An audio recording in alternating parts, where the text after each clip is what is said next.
Disgraced Gateway Church founder Robert Morris has been indicted on 5 counts of lewd or indecent acts with a child, according to a press release by the Oklahoma Attorney General's office. The indictment stems from incidents that began around Christmas 1982, when Morris's alleged victim was 12 years old, the release states. This matches the description of sexual abuse alleged last June by Oklahoma resident Cindy Clemishire. Shortly after the allegations became public, Morris resigned from Gateway, one of the largest megachurches in the country. In November, Gateway removed 4 elders who either knew about the allegations of abuse or knew enough that they should have investigated, the church stated.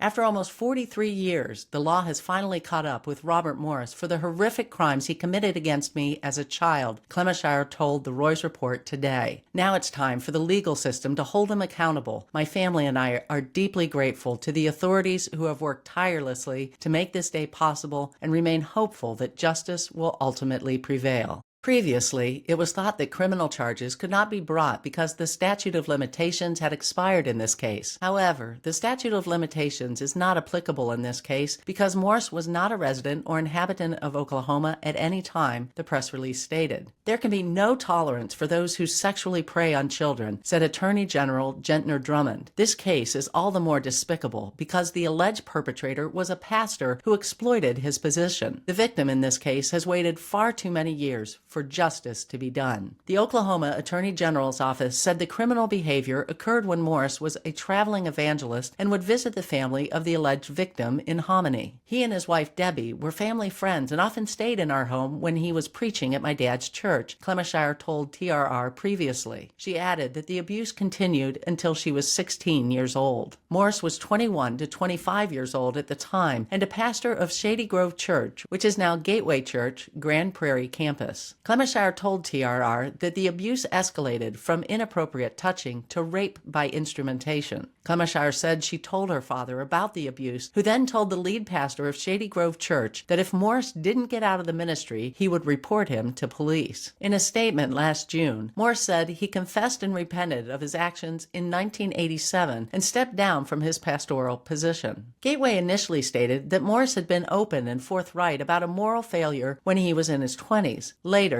Gateway said it hadn't realized Morris's victim was only 12. In a statement to the Dallas Morning News, Trey Wilbanks, chair of Gateway's Elder Board, said he is grateful to the justice system for holding Morris accountable.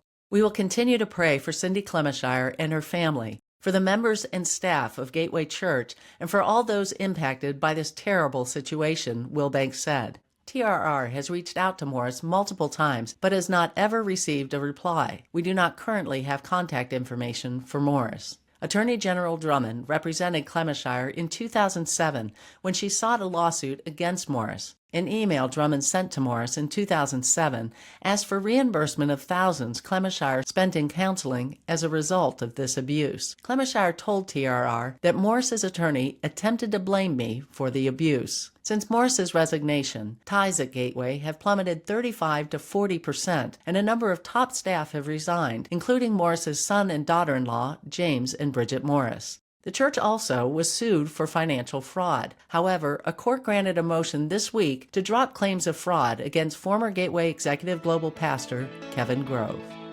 And just a quick reminder that we are listener-supported, meaning we don't have advertisers or major grants. We have you. So if you believe in what we're doing, would you please consider donating to the Roy's Report? To do so, just go to julieroy, spelled ROYS.com/donate.